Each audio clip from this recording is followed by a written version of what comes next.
নমস্কার, তোমাদের সবাইকে সানা স্মাইল এডুকেশন সেন্টারে স্বাগত জানিয়ে আজকের পর্বটি শুরু করছি। আজকে তোমাদের জন্য নিয়ে চলে এসেছি মধ্যশিক্ষা পর্ষদের পক্ষ ষষ্ঠ শ্রেণীর বিষয় ভূগোল তৃতীয় অধ্যায় তুমি কোথায় আছো পৃষ্ঠা নম্বর 19 থেকে 23 অবধি যে সমস্ত গুরুত্বপূর্ণ প্রশ্নগুলো আছে তার উত্তর সহকারে তোমাদের আজ সমাধান করে দেখাবো। প্রশ্নমান 1 নম্বর ও 2 নম্বর ও 3 নম্বরের উত্তর সহকারে তোমাদের আজ দেখাবো। চলো দেরি না করে মূল বিষয়ে যাওয়া যাক। প্রথম প্রশ্ন আছে, দেখো পৃথিবী 1 নম্বর প্রশ্ন, দেখো ডান দিকে লেখা আছে প্রশ্নমান 1, পৃথিবীর কৌণিক মাপ কত ডিগ্রি? উত্তর হবে মূলমধ্যরেখা ও 180 ডিগ্রি দ্রাঘিমা রেখা মিলিত বৃত্ত। পরের প্রশ্ন দেখো পৃথিবীতে মোট কটি দ্রাঘিমা রেখা আছে? উত্তর হবে 360টি। পরের প্রশ্ন দেখো কি আছে, 1 ডিগ্রি দ্রাঘিমা সমান সমান কত মিনিট? উত্তর হবে 60 মিনিট। পরের প্রশ্ন দেখো নিরক্ষরেখার বা সর্বনিম্ন অক্ষাংশ কত ডিগ্রি? এটা উত্তর হবে 0 ডিগ্রি। চলো পরের প্রশ্ন দেখো কি আছে, মূল মধ্যরেখার মান কত? উত্তর হবে 0 ডিগ্রি। পরের প্রশ্ন দেখো ভারতের প্রমাণ দ্রাঘিমা কোনটি? উত্তর হবে 82 ডিগ্রি 30 মিনিট পূর্ব। চলো পরের প্রশ্ন দেখো কি আছে, অক্ষাংশ মাপক যন্ত্রের নাম কি? উত্তর হবে সেক্সটেন্ট যন্ত্র। পরের প্রশ্ন দেখো অক্ষরেখার অপর নাম কি? উত্তর হবে সমাক্ষ রেখা। যে কটা প্রশ্ন দেওয়া আছে প্রতিটা প্রশ্ন গুরুত্বপূর্ণ, তোমরা অবশ্যই ভালো করে পড়বে আর সঙ্গে বাড়িতে অবশ্যই পাঠ্য বইটা খুঁটিয়ে পড়বে। চলো পরের প্রশ্ন দেখো, দক্ষিণ গোলার্ধে কোন নক্ষত্রের সাহায্যে অক্ষাংশ নির্ণয় করা হয়? উত্তর হবে হ্যাডলির অক্ট্যান্ট। পরের প্রশ্ন দেখো দ্রাঘিমা রেখার অপর নাম কি? উত্তর হবে দেশান্তর রেখা।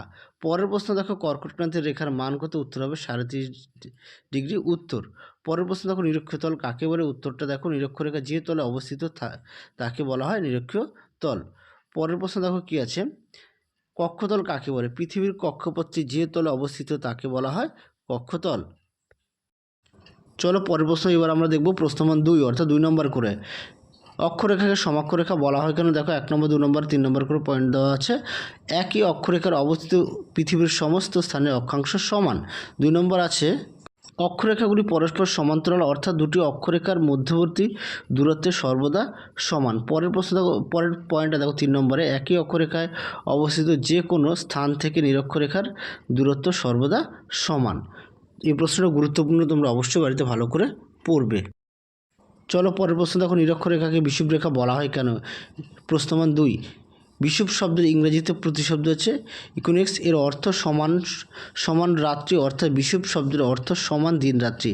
পৃথিবী তার কক্ষপথে 66.5 ডিগ্রি কোণ হেলে অবস্থান করা। নিরক্ষরেখায় সারা বছর সূর্যরশ্মি লম্বভাবে কিরণ দেয়, ফলে এখানে সর্বদা দিনরাত্রি সমান থাকে বলে একে বিষুবরেখা বলা হয়। এই প্রশ্নটি গুরুত্বপূর্ণ, তোমরা অবশ্যই ভালো করে পড়বে।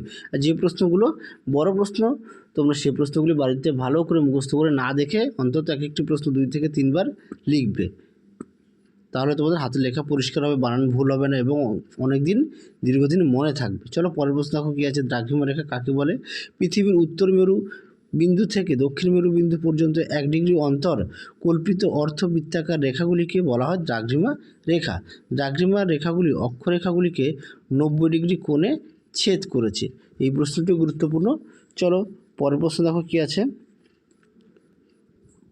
নিরক্ষরেখাকে মহাবৃত্ত বলা হয় কেন? উত্তরটা দেখো নিরক্ষরেখাকে ছায়াবৃত্ত বলা হয় কারণ 1 নম্বর নিরক্ষরেখা পৃথিবীকে সমান দুটো অংশকে ভাগ করেছে। 2 নম্বর পৃথিবীর কেন্দ্র ও নিরক্ষরেখা বৃত্তের কেন্দ্র এক। পরে দেখো 3 নম্বর অভিগত গোলাকৃতির জন্য পৃথিবীর মধ্যভাগ সর্বাধিক স্থিত, তাই পৃথিবীতে কল্পিত সমস্ত অক্ষরেখা বৃত্তের মধ্যে নিরক্ষরেখা বৃত্তের পরিধি সবচেয়ে বড়, একে বলা হয় মহাবৃত্ত। তোমরা অবশ্যই ভালো করে পড়বে। চলো পরের প্রশ্ন দেখো কি আছে, সেক্সট্যান্ট কি? সেক্সট্যান্ট হলো অক্ষাংশ নির্ণয়কারী পরিমাপক যন্ত্র। এই যন্ত্রে একটি শক্তিশালী দূরবীন লাগানো থাকে। কোনো স্থানে অক্ষাংশ নির্ণয় করতে হলে সকালে সূর্য, রাতে ধ্রুবতারার নক্ষত্রের অভিমুখে রাখা হয়। এই দুই নক্ষত্রের উন্নতি কোণ নির্দিষ্ট স্থানটির অক্ষাংশগত অবস্থান নির্দেশ করে। এই প্রশ্নটি ভালো করে তোমরা পড়বে। চলো পরের প্রশ্ন দেখো কি আছে, আর তোমরা সঙ্গে কিন্তু পাঠ্য বইটা অবশ্যই খুঁটিয়ে পড়বে। পরের প্রশ্ন দেখো ক্রোনোমিটার কি? ক্রোনোমিটার হলো সময় নির্ণয়কারী এক বিশেষ ধর্মের ঘড়ি যা জাহাজের নাবিকদের কাজে লাগে। এই ঘড়ি গ্রিনিচের সময়কেই সূচিত করে, তবে এটি যে কোনো দ্রাঘিমা রেখা স্থানীয় সময় অনুসারে ঠিক করা যায়।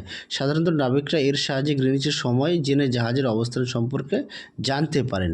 চলো পরের প্রশ্ন দেখো, ভৌগোলিক জালক ও গ্রিড কাকে বলে? উত্তরটা দেখো, পৃথিবীর পূর্ব পশ্চিম কল্পিত অক্ষরেখা এবং উত্তর দক্ষিণ কল্পিত দ্রাঘিমা রেখাগুলি পরস্পর সমকোণে 90 ডিগ্রি মিলিত হয়ে পৃথিবীতে জালের মতো বেষ্টন করে আছে, একে ভৌগোলিক জালক বলে।